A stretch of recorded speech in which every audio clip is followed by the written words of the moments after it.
Thank you so much for coming back. This video is going to be about Etsy. They've made a lot of changes and it's affecting some stores very negatively, but it actually presents a good opportunity for those of you who are starting out or new. It's leveling the playing field for Etsy sellers, basically. So I've done a ton of research over the years. So I'm going to give you that information that will help you. So this video is primarily for those of you who are really wanting to do polymer clay as a business. I'm talking about relevancy, placing in the searches, and really what's changed on Etsy. So this also really covers why those of you who have had established shops on Etsy all of a sudden see falling views and falling sales.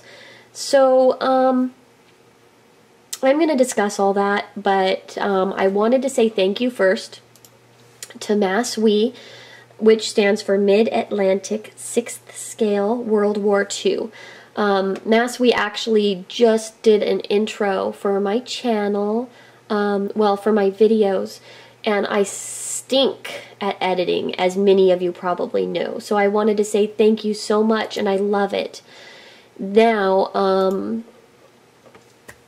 I also wanted to tell those of you who want to help make my channel better, I would really like to know in the comment section below where you'd like to see my channel head, what type of tutorials you want it to be focused on, what type of things you'd like to see, and most importantly, how many of you guys do this as a hobby versus how many of you guys do this as a business.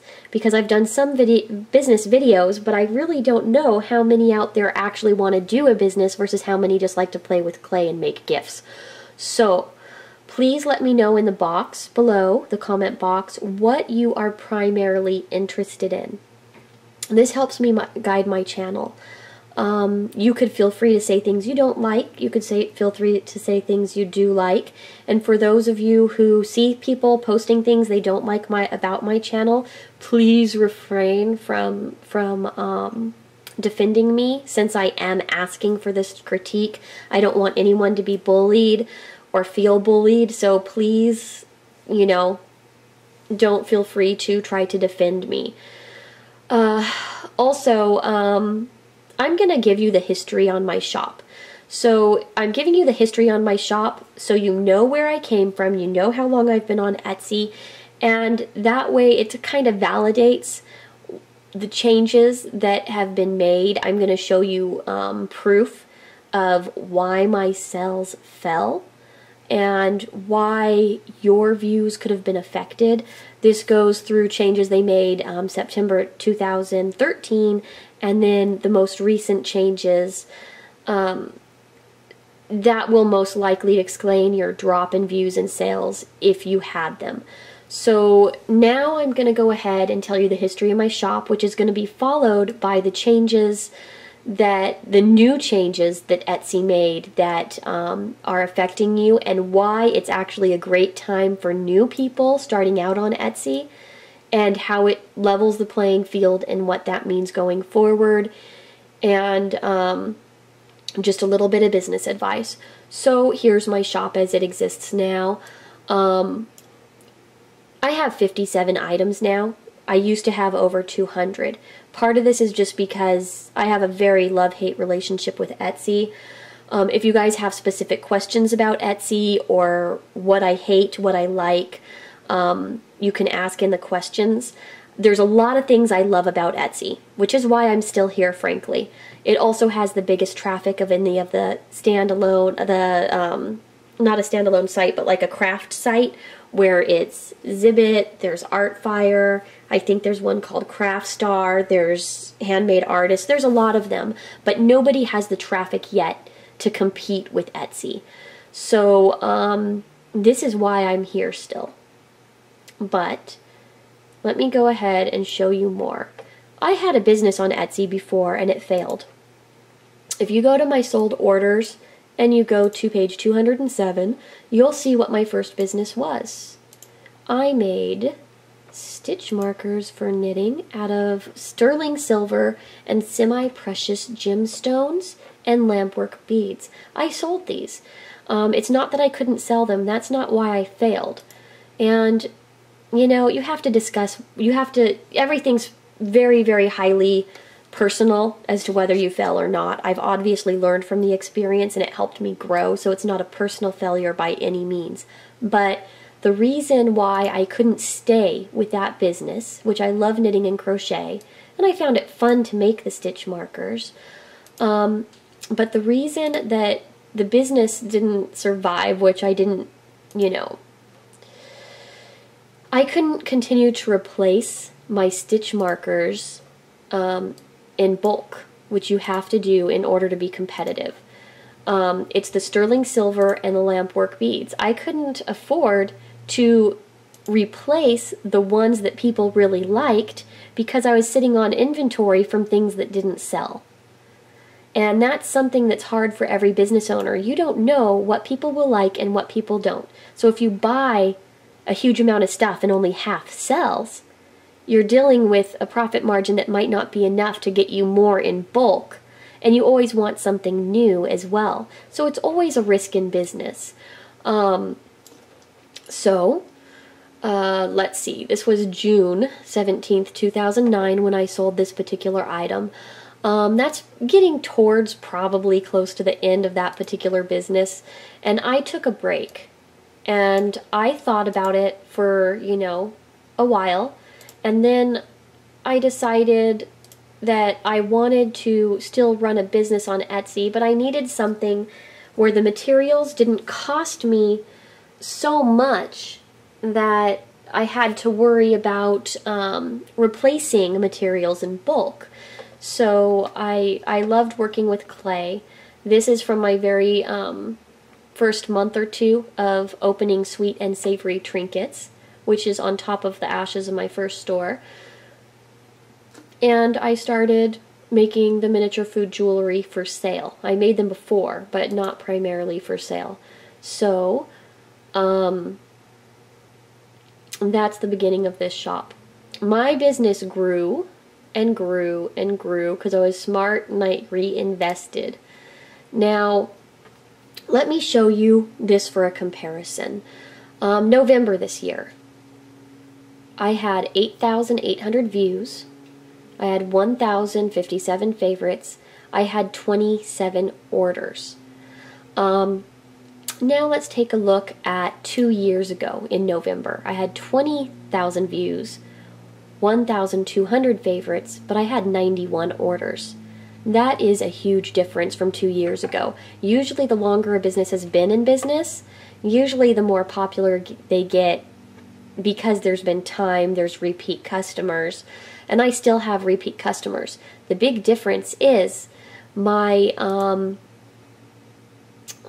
back then, when I was getting 20,000 views and 91 orders, about 80% were new buyers that had never known about me before, and 15 to 20% were repeat buyers.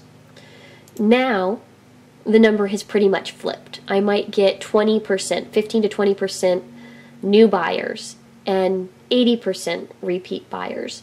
So, that is the difference. That's what happened. Now, what happened that people aren't finding me? Or people find me and don't stick around. I'll show you exactly what happened. Let's go to Google, and I will type in snow cone charm. We'll see what comes up. Okay, so a lot of times people click on images, and look, my snow cone on Etsy is the third image. I would click on it, but I'm out of stock, so that's not going to show you what I mean. So I'm going to go to somebody else's snow cone. Let's look at, let's see. Oh, here we go, Etsy. Now, the reason I'm going to click on this is because it says Etsy.com, so I know it's an Etsy listing. So, if you notice, when I click, it says popular items for snow cone charm on Etsy. Now look, this picture showed up, and it's because the person has snow cone charms in their titles and their tags. They've worked hard to get relevant on Google. Okay, so let's go there.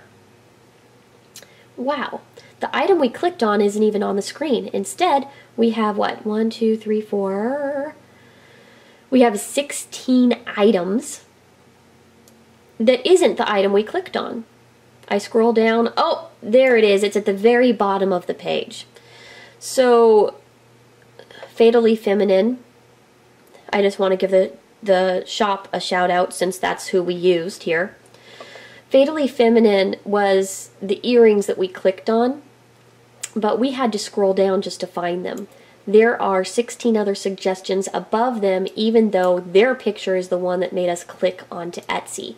That was one of the reasons for my sharp decline in 2013. This is how long this has been happening, guys. And I really want to give a quick shout out also to Treasure Box, our Treasure Box, and to Bella's Creations. You know why? I see the tiny snake wrapping around the cone of the snow cone on both of those, which means they used my tutorial on YouTube to make their snow cone charms. Don't anyone get mad at them. I actually had a video specifically stating, feel free to use my tutorials and sell items that you make from my tutorials. So this was with my permission. So, and all of you have permission to do that. So anything you learn on my tutorials, feel free to sell. Anyhow, I just wanted to give you a shout out since I saw you there. And now let's go to the other big reason of my decline on Etsy. Now, snow cone charm, let's hit shopping instead of images. Okay. So let's see, I see that here it says Decadent Mini and it says Etsy. So I'm pretty sure that's a listing on Etsy from Decadent Mini. Let's find out. Here we are. Now, this is not the normal listing page you see on Etsy. If you clicked on her listing from inside an Etsy search, you'd have the normal listing page. Here, you have 5 competitors' items on top. And then you have hers here, or you could click on her shop and see all of her items.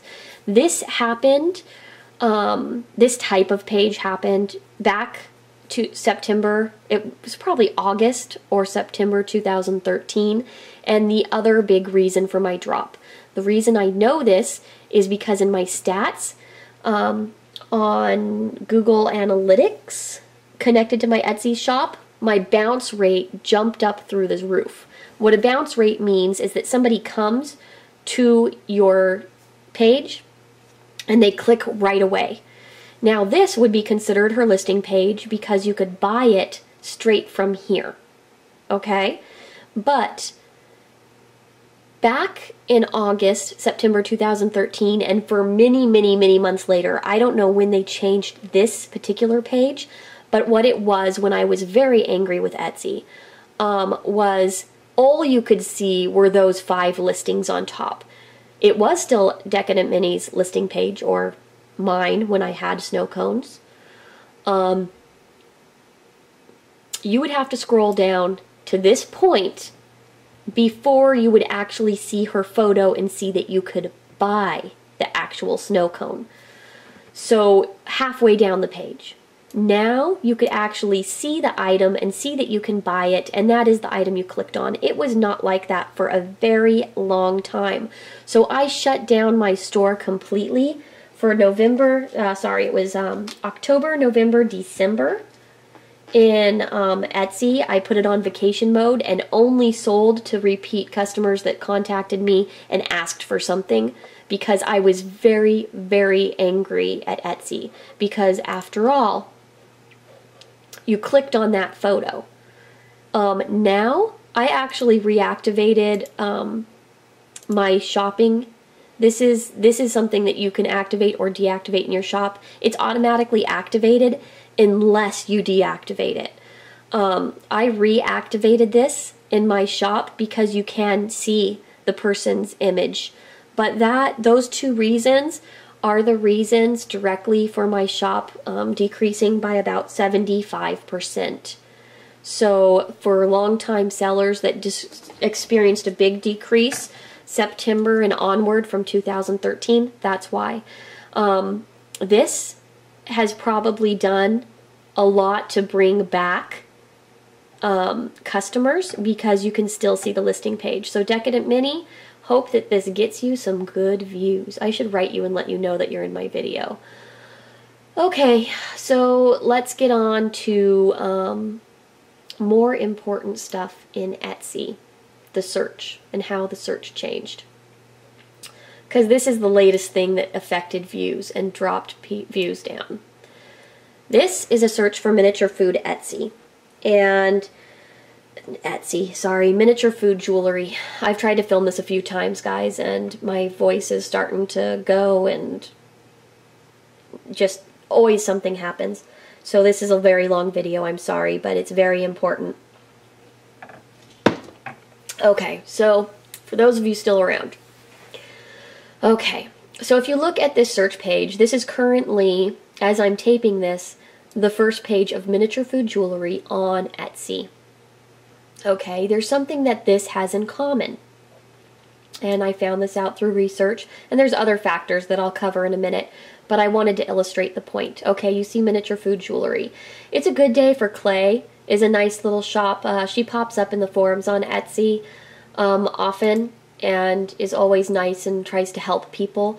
So here's a shout out for her shop. It's a Good Day for Clay. I'll favorite the shop, so that way you could find it from my favorites if you are connected to me on Etsy anyhow. Notice her title, Miniature Food Jewelry. Now, Rainbow Cake necklace is miniature food jewelry, but it wouldn't show up in our search unless it says miniature food jewelry in the title and the tags. Next we'll do mine, and check it out. Mint chip ice cream charm. I did that because that's what it is. And then I have miniature food jewelry. Seeing a common theme here? Let's go down a little bit more. And here's someone familiar from YouTube. Yay! XOX Rufus. I love her channel and I have subscribed. I also favorited her shop, so you could find her through my favorites if you are familiar with my Etsy shop. And what does this say? Kawaii Polymer Clay Cookie Necklace. Why does it say that? Because that's what it is, but underneath, miniature food jewelry. And remember, if you don't have miniature food jewelry in the title, it's not going to show up for many pages no matter what you do or how cute your item is. All of these will have miniature food jewelry in the title. Now, the way that this changed is based on different factors in the Etsy search algorithm. It used to be anything before September-ish this year. You can have, based on what you're doing, you can have up to 5 items on a page for the first few pages. This is what Etsy sellers started calling clumping, and it was happening more and more with factories, or factory-made items. I would do air quotes there. Factories learned how to game the system when Etsy changed their definition of handmade to include the shop owner as having any part of the process. So they can now order from factories and sell on Etsy. I don't want to get in an argument about what is handmade, what isn't handmade, whose is more handmade, because chances are we all use something that is already manufactured. I use the clay that's manufactured. I'm making the item out of clay, but I didn't make the clay itself. See what I mean? So there's lots of factors. I'm not going to get in that argument. I'm just going to say that once the factories found a backdoor into Etsy, which they're not supposed to be on the Etsy, but there's a backdoor now that didn't exist before, which will allow them to operate if they're sneaky and do the right things. They were taking up a lot of the searches in different genres, not in ours yet. Ours has been safe so far. But there used to be a good 5 items that could show per shop on each of the pages. And like I said, it's called clumping, and a lot of people started complaining about it, which people always complained that some shops were favored or had an unfair advantage on Etsy. You could figure out how to be shown more by a lot of research and these factors. First, I have relevancy, which is what we just discussed, and I have it caps lock not because I'm yelling at you, but because if you aren't relevant, you're not showing no matter what you do. Second, I wanted to just go ahead, I have miniature food jewelry written out. If you want to show up in a search for miniature food jewelry, you have to have all of that in your titles and your tags. Tags, the tag it's limited in characters, so for tags, instead of miniature food jewelry altogether, you have to have one for miniature food and another one for food jewelry. Then you would be relevant for miniature food and food jewelry in searches. Polymer clay food is another good one, but there are contributing factors. So market saturation, basically, if everything was fair on Etsy, if you had a 1% market saturation rate, which is 100 listings per 10,000, you can have one listing show for every 100 listings there are in the search. That's not exactly how it works, and thank goodness for those of you who actually study and research, you up how many listings you show for every 100 if you had a 1% market saturation. Now, other factors are renewing and sold items. Another factor is popularity. Renewing sold items already because they had been previously sold, that increases popularity. Favorites increase popularity. Treasuries indirectly increase popularity, and then ads. All of those things are contributing factors into the actual algorithm itself. The ads, I think, don't reflect at all anymore. They used to, and they might after page 20, but nothing before page 20. It won't affect it now. Now, what they did to fix the clumping that sellers were complaining about was putting a quota. And what that quota did was limit sellers to one listing per page. Now, this does not include ads, which makes ads much more valuable now than they used to be. So, in the first 20 pages, you should show one time per page unless it's a very limited search. If you have a search that only has 300 items, you know, in the first few pages, a lot of your items will show up. But on a big search like miniature food jewelry or miniature food, you're only going to show up one time in each search page in at least the first 20 pages. So that's just now what's happening. So instead of having 4 or 5 chances for people to click on you like you did before, if you were an established shop, which is what you had the opportunity for, now you have one chance to catch the person's eye. Now, the last couple months it has affected me really negatively because I haven't come back and checked the searches in a while. And that's my fault, which is why you should check at least once a week where you're falling in the searches. My little mint chip ice cream, I think that's cute and it's clickable, but what was here a week ago was my graham cracker charm. And personally, if I had a chance of clicking on the graham cracker charm or any of these other wonderful items that you see, my graham cracker charm is not what I would click on. The other stuff is so much cuter than my graham cracker charm. So guess what? My graham cracker charm, which is prime real estate, page 1 of the miniature food jewelry search, it wasn't doing me any good because it's not a very clickable item. So that could be happening to you. In order to remove that from page 1, I had to take that item out of my shop, which means now I can't sell it. So if your views are low, you know, it probably is because of the change to the search, especially if you're relevant. If you weren't relevant, you haven't seen a change at all. But if you were relevant and things have dropped, that's why. Second, check out the search and make sure it's an item that you would want to be on page 1 of a search, because after page 6 it significantly drops off. People don't have the patience to go through hundreds of pages. So, for instance, I'm not thrilled about the salted caramel being the number 2 spot. I would much rather have it be my peppermint hot coffee charm. But I can't really control what Etsy puts up there. Unless I remove the salted caramel necklace altogether, I don't have a chance of, you know, changing the item. Now, unfortunately, if I change the item, I could see the next one in line for my shop is the fall leaf cupcake charm, which I think the salted caramel is just as pretty as that, and I'm not removing that and this because that reduces my inventory by 2. But I lost a marshmallow, I lost marshmallow earrings, I lost my marshmallow charm, and I lost my graham cracker listing that I can no longer sell because I didn't want them taking up the prime real estate of pages 1, 2, and 3, which is where they fell.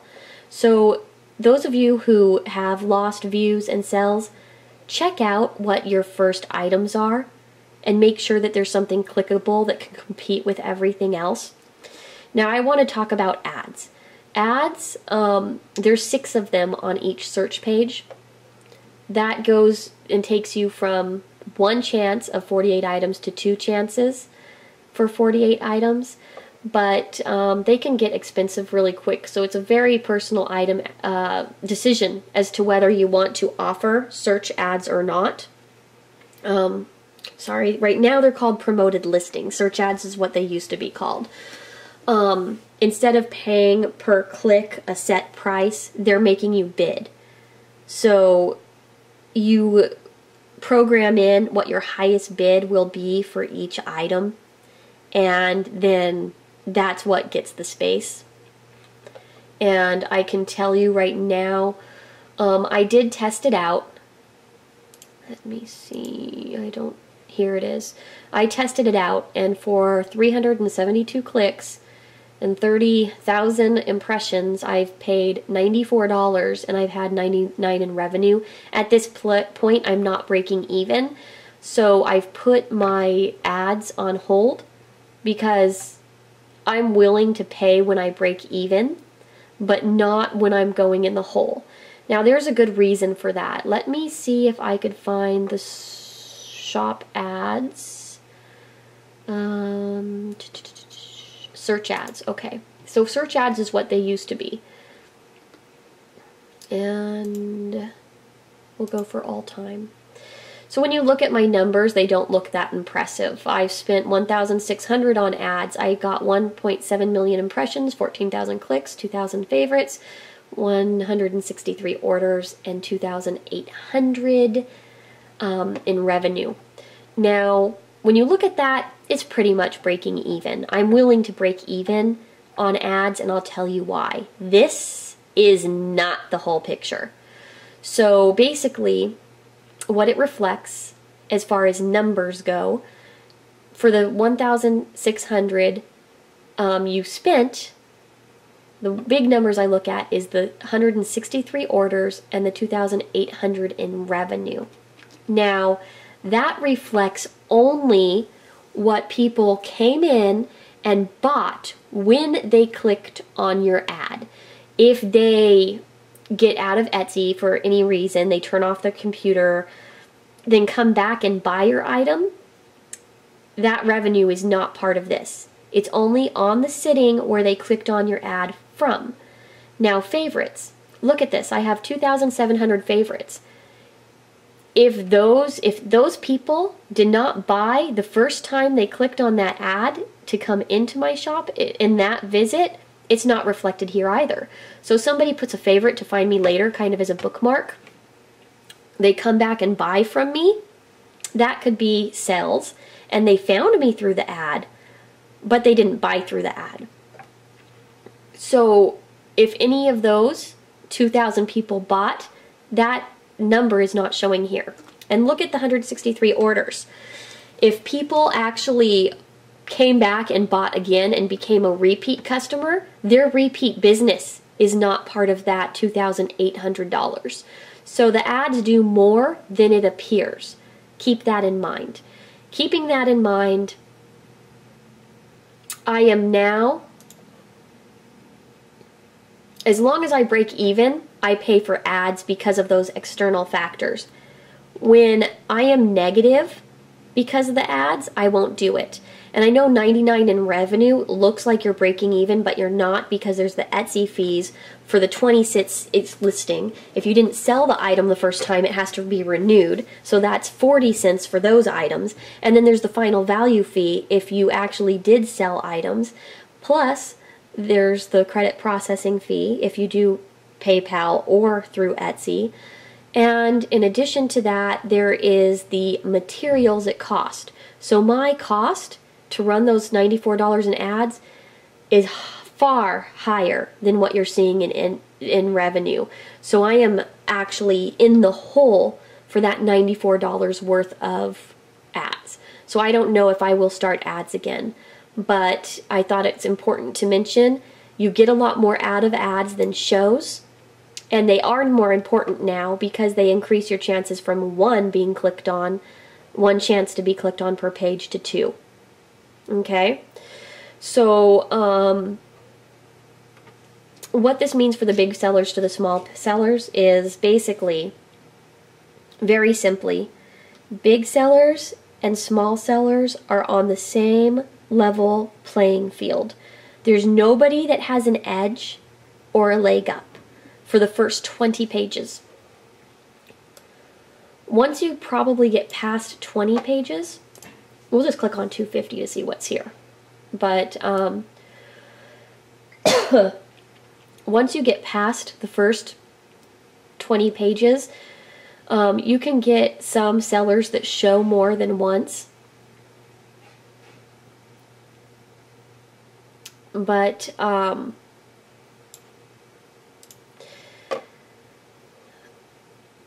it really, sorry, I'm just going through and going through as I'm seeing stuff here. But basically, the farther you go, the other factors in relevancy, that's where I was going with this, make more of a difference. Market saturation. The more items you have, the more often you're going to come up. Renewing in popularity, those factors will play more into it after page 20. And I don't know if the ads will or not anymore because they changed the ad structure and they're putting the quotas on. So with all of those together, you could show up more than once a page after so many of the search pages are taken care of. But for the very first 20 pages, it doesn't matter if you have 20 items or 150, you can't show more than once a page on those first pages. So here we go. Oh, you know what I want to do? Let's see. Let's see if there's anyone in here that I know. Inedible jewelry. Okay. So let's look at inedible jewelry here. She usually actually has some really good... Oops. Wait a minute. I was going to look at the listing itself, not her shop. Uh-oh. Where did it go? Aha. Here we go. Inedible jewelry usually tags and titles really well, but here's a perfect example. Her sushi... Well, it's a sister team. Not just one person. But it says sushi platter necklace. And in the tags somewhere, she would have miniature and food and jewelry. And that's why she's showing up in the search. But look, she's on page 200 something with this because it doesn't have it at the beginning of the end of the title. Miniature, food, jewelry together would bump this item up incredibly. So that was just a good example to show you how important it is to have miniature food jewelry in your titles. And it will bump up views, but I don't know how much it will bump them up. It will bump them up, but I don't know by how much now. This is a great shop too. Inedible Jewelry does have a book on miniature food jewelry, how to make miniature food, if you are a beginner and looking for a book. It's a sister team, and they do well. It is a business, and they run it how a crafter has to run a business in order to make a living off of what you do. They do fairs.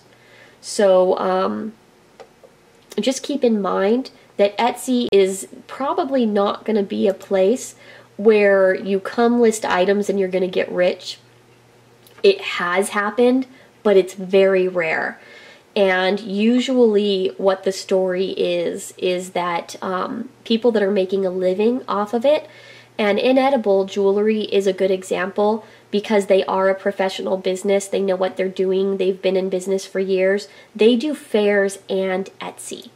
So you want to consider more than one place to sell your jewelry if you plan on making a go of this. And it's the same for anything else, whether it's painting, whether it's photography. If you're counting on just Etsy, things could go very wrong for you very quickly. But if you want to have selling be the main part of your income, you're going to have to find other ways to sell too. Or you're going to have to find you're going to have to find a way to bring in a huge amount of people from outside of Etsy to your shop. So anyhow, thank you so much for sitting through this very, very long talk. I hope that this helped some of you guys out because I really do try to help you guys. I hope that this helped you realize how important it is to title and tag correctly for the searches you want to show up in.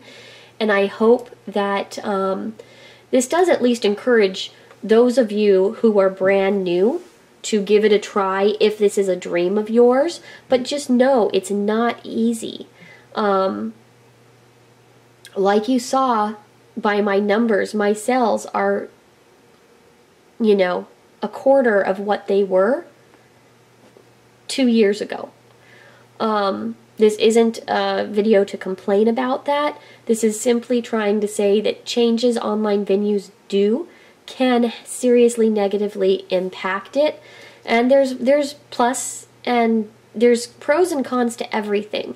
This truly isn't complaining. I decided to talk about this today so those of you who are brand new to Etsy will realize this is actually a chance for you to be seen. There is not a time on Etsy in our genre that I've been able to go through a page of 48 listings and have at least 43 shops represented in the first page. Now here, on the ad spaces, and there's 2 rows of ads in the page, those shops have a chance of being seen twice in the page, but they're paying for that chance to be seen twice. Everybody else, they only have one shot, just like all the rest, to be seen or clicked on. So,